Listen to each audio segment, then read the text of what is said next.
Continuing with the examples on unsymmetrical fault, that too on unloaded generator. In the last session, we've seen when there is a fault occurs between line and ground, the same problem we'll take it for line to line fault. When there is a line to line fault occurs, that is, you have to find out the fault current and line to line voltages. Once again, the procedure is remains same. Take base of 20 MVA and 13.8 kilovolts. Therefore, the per unit value of voltage E is the actual value is 13.8, that is 13.8 divided by base is also 13.8, that is 1 per unit, that is taken as a reference. Okay, then the base quantity as well as the old quantities, that is new and old quantities are same. Therefore, your Z1, Z2, Z0 remains same. They are not changing because you are taking the new base quantities is same as machine reading. Therefore, Z1 is equal to J0.25 and Z2 is equal to J0.35 and Z0 is equal to J0.10. These are the data you have to use. Then the next step is to find out the value of the IA1 and find out IA2 for depending upon the fault current. You have to make use of appropriate formula. The next step is to find out what is the fault current. What is the fault current? And the fourth step is to find out VA0, VA1 and VA2. Because we are having IA1, IA2 and IA0 in case if it is existing. Based on IA1, IA2 and IA0 and Z1, Z2, Z0, you have to find out VA0, VA1, VA2. Thereby, you have to find out VA, VB and VC, that is line to neutral voltages. Lastly, you have to find out the line to line voltages VAB, VBC and VCA. These are the steps involved in the calculation of the fault current and line to line voltages. Then we are take up this this problem here, that is, let the base quantity what I am choosing here is the same as 20 MVA 13 point kilovolts. Therefore, we are getting EA is equal to 1 per unit. Here, in the case of line to line fault, I have got IA1. We are derived this equation. This equation we are derived as EA divided by Z1 plus Z2. EA divided by Z1 plus Z2. Therefore, you have to substitute the corresponding value here, that is EA, Z1 and Z2, so that the IA1 what I am getting is J1.667 per unit. Also, I know that in the line to line fault, the value of IA2 is minus IA1. IA2 is minus IA1. Therefore, if it is minus 1.667 is IA1, whereas IA2 is plus J1 plus 1.667. Means we know the IA1, we know the value of IA2. Here, the fault is occurring between line to line. There is no involvement of a ground here. Therefore, there is no existence of zero sequence current. Here, the IA0 is 0. Here, the IA0 is 0 because the fault is not involved with ground. Okay, that you have to remember. Okay. Now, once we know the value of IA1, IA2 and IA2, then you have to find out what is the fault current. Fault current here is the fault is occurring between B and C. The fault is occurring between B and C. Therefore, your fault current will be either IB or it may be minus IC. It is IB or minus IC. That is a fault current in line to line fault. Therefore, The IB I am expressing in terms of its symmetrical components as IA naught, A square IA1 plus AIA2. IA naught is 0, therefore IA1 you are calculated, IA2 also you are calculated. Substitute the value of IA1 and IA2, you get the value of the fault current, that is IB, that is minus 2.866 per unit. Next we have to go for the base current. I want to express this per unit fault current in terms of its actual value. Thereby, I have to calculate the base current. The base current is 837. It is 20 MVA divided by 13.8 kilovolts. That is what I am getting here is 837. If I are multiplying the base current here, I am getting the fault current as minus 2416 amperes. Then this is the fault current. Next step is to find out VA naught, VA1 and VA2. Therefore, VA naught is 0 because IA naught is 0. And EA is 1 angle of 0 degree. IA1 we know the value of Z1. VA2, you have to find out IA2 I know, Z2 also known. Substitute and you are getting the value of VA1 and VA2. That is, one is 0.583, the another one is also 0.583 you are getting. The value of VA1 and VA2.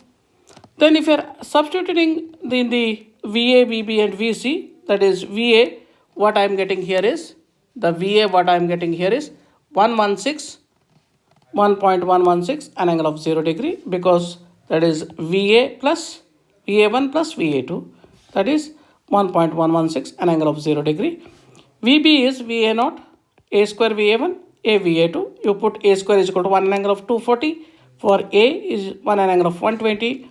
Then substituting VA1, VA2, then what I am getting is minus 0.583 per unit. Similarly, put the value of VA naught, VA1 in this equation, so that the VC is also I am getting minus 0.583 per unit. Then if you are calculating the line to line voltage, that is VAB is VA minus VB, that is 1.749 an angle of 0. Then VBC is VB minus VC. Both VB and VC are same. Therefore, we are getting 0. And VC, that is quite evidence also. That is, short is occurs between B and C terminals. Therefore, voltage is becomes 0 there. Therefore, VBC is equal to VB minus VC must be equal to 0. You have to get it. Then VCA is VC minus VA. That is 1.749 an angle of 90. This is how we have to find out the value of the line to line voltage. If you want to convert this into its actual value, what you have to do is you have to multiply 1.749 an angle of 0 degree into 13.8 divided by root 3. So that we are getting in terms of kilovolts. That is what I am getting VAB here is 13.94 kilovolts. This is of course 0. Here to get 1.749 an angle of 180 into 13.8 divided by root 3, then that is VCA, what I am getting here is 13.94 an angle of 180, so many kilovolts. This is the line to line voltage is what I am getting for line to line fault occurs in the system.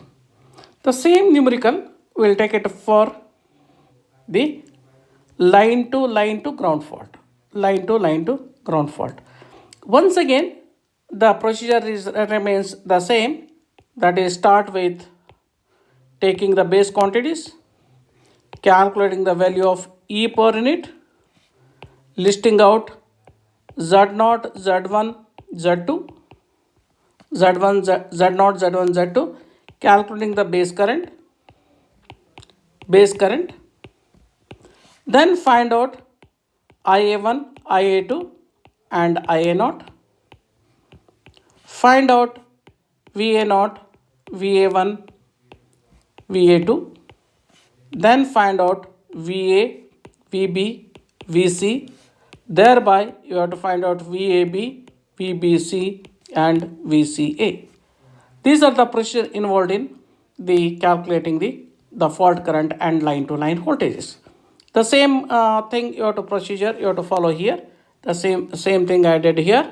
Just you have to observe here. Base quantity were taken the same. Therefore, EA is 1 per unit. Then for IA1 in double line to ground fault, we have derived the equation as EA into bracket Z0 plus Z2 divided by Z0 Z1 plus Z1 Z2 plus Z2 Z0. Just you have to carefully you have to substitute the value here, and you have to make use of your calculator very carefully. Better to have a bracket here. Here also you have to bracket. Then enter all the data. In between you have to make use of multiplication here. Here also in between there is a multiplication also. That you have to use in the while if you are using the calculator carefully. And substituting the values of all EA, Z0, Z1, Z2, then you are getting IA1 as J minus J 3.05. To get IA2, I have got another formula, that is minus EA plus IA Z1 divided by Z2. This is a formula I am using for calculating IA2. Then what I am getting is J.68 per unit. To calculate IA0, I am using a formula. There is one more formula for the IA0. I will write here. That is, I am not mentioned here. That is, it is minus EA plus IA1 Z1 divided by Z0. This is a formula. It is similar to IA2. Then if you are substituting all the values, once again you are getting 2.37 per unit is a IA0. We know the value of IA1. We know the value of IA2. We know the value of IA0. Now, here the fault current is, that is the fault is occurring between B and C to ground. Therefore, the total fault current is IB plus IC.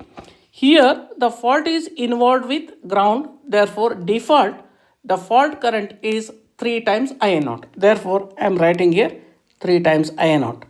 IA0 already were calculated. Just you have to 3 times 2.37, that you have to make, that what we are getting is the total fault current. Even you can calculate IB and IC, then add IB and IC, it is yields 3 times IA0. Therefore, it is J 7.11 per unit. Then base quantity is same, that is 837. It is the same problem we are using for the double line to ground fault also. It is 8.37. Then if you are multiplying the base current to the per unit current, then what I am getting here is minus 5951 amperes is the fault current. The total, the fault current in when there is a line to ground fault occurs. When the line to ground fault occurs, the fault current, what I am getting here is this value.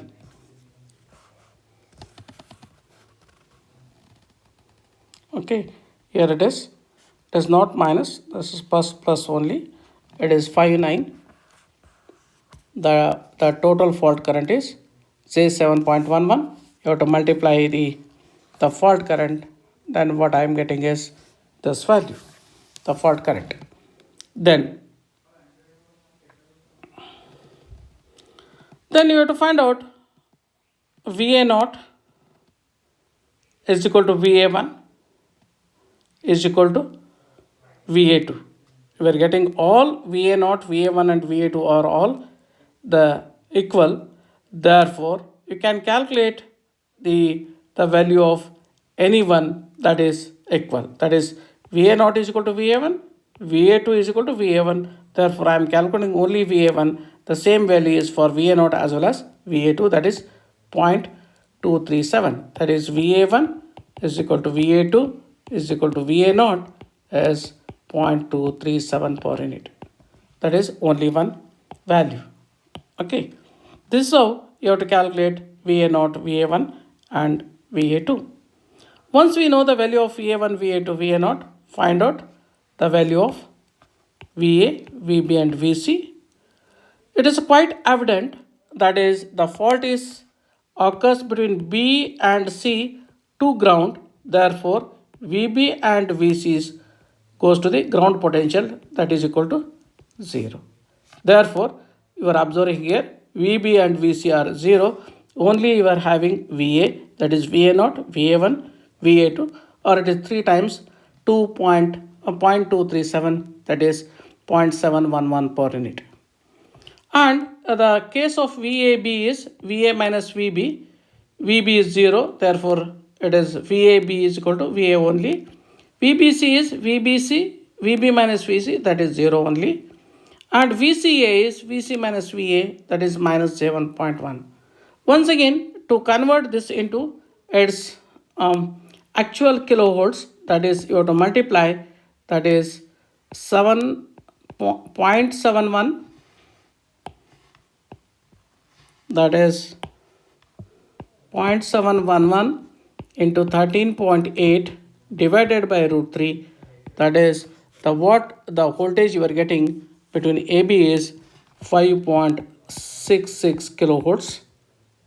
This is of course 0, and this is minus J11 into 13.8 divided by root 3, that is the line to line voltage between B and C. What I am getting is 5.66. Of course, the angle here is 180 degree, so many kilovolts. This is how you have to solve the numericals on line to line fault, line to ground fault, and also in the last session you are seeing there is a line to ground fault also.